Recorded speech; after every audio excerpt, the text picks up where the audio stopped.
बेटियां किस घर में जन्म लेती हैं। दोस्तों, आज भी हम ऐसे समाज में जी रहे हैं जो आज भी पुरुष प्रधान है।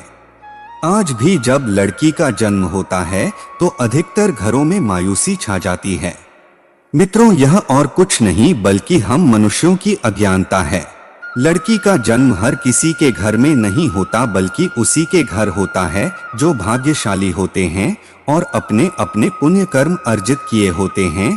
और आज हम आपको यही बताने जा रहे हैं कि भगवान कैसे घरों को लड़की का जन्म देने के लिए चुनते हैं और वह कौन से पुण्य कर्म है जिसकी वजह से कोई भी इंसान बेटी का माँ बाप बनता है। दोस्तों, एक दिन भगवान श्री कृष्ण को अर्जुन ने पूछते हैं कि माधव, किन कर्मों के कारण किसी के घर पुत्री धन की प्राप्ति होती है, अर्थात कैसे घरों में बेटियों का जन्म होता है। तब श्री कृष्ण अर्जुन से कहते हैं, हे पार्थ, अगर कोई स्त्री या पुरुष अपने पूर्व जन्म में पुण्य कार्य अर्जित किए होते हैं तो उन्हें ही एक बेटी के माता पिता होने का सौभाग्य प्राप्त होता है। बेटियों को जन्म के लिए उन्हीं घरों को चुना जाता है जो बेटियों का भार सहन कर सके, क्योंकि तीनों लोकों में स्त्री अर्थात बेटियां ही ऐसी होती है जिसका भार हर कोई सहन नहीं कर सकता। वह बेटियां ही होती हैं जो इस सृष्टि को निरंतर चलाएं। हे अर्जुन, पर जिस दिन इस सृष्टि में बेटियों का जन्म लेना रुक जाएगा, उस दिन से धीरे धीरे इस सृष्टि का अंत हो जाएगा। मित्रों, भगवान श्री कृष्ण के इन बातों पर गौर किया जाए तो उनका कहना बिल्कुल सही है, क्योंकि बेटियां अगर नहीं होंगी तो किसी का भी वंश आगे नहीं बढ़ सकता। दोस्तों, आपने भी कई लोगों को कहते सुना होगा कि जिस घर में बेटी का जन्म होता है वह घर स्वर्ग के समान होता है, क्योंकि बेटा तो केवल एक कुल को रोशन करता है, बेटियां तो दो कुलों को रोशन करती है। माता पिता के घर वो बेटी के रूप में अपने उत्तरदायित्व का निर्वहन करती हैं, तो ससुराल आकर एक बहू के रूप में सारे कर्तव्यों का पालन करती हैं। दोस्तों, आजकल आप सुनते ही हो, बेटियां बहु परिवार में किसी के मर जाने पर उसका वर्णन नहीं कर सकते। लेकिन यह बिल्कुल भी सही नहीं है, क्योंकि रामायण में बताया गया है कि प्रभु श्री राम के पिता राजा दशरथ की मृत्यु हो गई तो माता सीता अर्थात राजा दशरथ की बहू ने ही उनका पिंडदान किया था, जिससे उन्हें जन्म मरण के चक्र से मुक्ति मिल गई थी।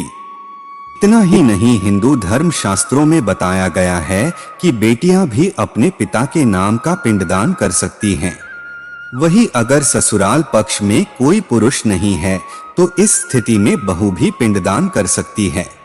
इसलिए मित्रों, वह लोग बहुत किस्मत वाले होते हैं जिनकी घर में बेटी जन्म लेती है, और वो लोग ज्यादा किस्मत के होते हैं जिनके घर एक से ज्यादा बेटियां होती हैं। शायद यही कारण है कि बेटियों को लक्ष्मी कहा गया है। दोस्तों, बहुत से लोगों की सोच यही होती है, बेटी है तो बिना समय गवाएं और इसकी पढ़ाई पर ज्यादा पैसे ना लगाएं, जल्द से जल्द शादी कर दो। लेकिन यह सोच एक बेटी के भविष्य को बर्बाद कर देती है। जरा सोचिए, एक बच्ची के मन में कितने सपने होते हैं, उसे कुछ करना है लेकिन यह सपने सिर्फ सपने ही रह जाते हैं। इसलिए अपनी बेटियों को सपने पूरे करने देना चाहिए, उन्हें जीवन में हर वह खुशी दे जो उन्हें मिलनी चाहिए। एक बेटे से ज्यादा एक बेटी हमेशा अपने माता पिता के लिए सोचती है। माता पिता को प्यार और अपनापन एक बेटी ही दिखा सकती है। माता पिता को बेटी को हमेशा एहसास दिलाना चाहिए। एक बार स्वामी विवेकानंद वैष्णो देवी की सीढ़ियां चल रहे थे। बगल से किसान अपनी बेटी को कंधे में बिठाए चढ़ाई चल रहा था। तभी स्वामी विवेकानंद ने कहा कि बाबा, आपकी बेटी का बोझा आपको लग रहा होगा, इसको मैं उठा लेता हूँ और माता वैष्णो के दरबार तक ले चलता हूँ। सबके सामने स्वामी विवेकानंद से कहा कि बेटी कभी भी बाप के कंधे पर बोझ नहीं होती। बेटियां अगर बाप के कंधे पर हों तो वह हर बोझ को हल्का कर देती है। मित्रों, बेटियां कभी भी धन की भूखी नहीं होती, जो सिर्फ मान और सम्मान की भूखी होती है। कौन सा कर्म करने से बेटी के रूप में जन्म लेते हैं?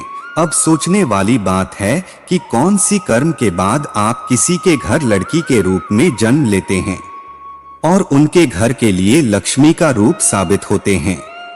गरुड़ पुराण में बताया गया है कि जब आत्मा को नया जन्म मिलता है तब आत्मा को शरीर के अनुसार व्यवहार में चलकर अपने कर्म करने होते हैं। शरीर के जरिए कर्म करके एक आत्मा अपने जन्म के उद्देश्य को सार्थक भी बना सकती है। वहीं गरुड़ पुराण में बताया गया है, यदि कोई व्यक्ति मृत्यु के अंतिम क्षण में किसी स्त्री को याद करते हुए प्राण त्याग करता है तो वह अगले जन्म स्त्री के रूप में जन्म लेता है। वही अगर वह अंतिम क्षण में परमेश्वर का नाम लेता है तो वह मुक्ति के मार्ग पर अग्रसर हो जाता है। तो मित्रों, आज की इस वीडियो में बस इतना ही। हम उम्मीद करते हैं कि हमारे इस वीडियो में आपको जानकारी मिल गई होगी। हमें कमेंट करके जरूर बताएं कि आपको ये वीडियो कैसी लगी। तो दोस्तों, अगर आपको ये वीडियो पसंद आया तो वीडियो को एक लाइक और चैनल को सब्सक्राइब जरूर करना।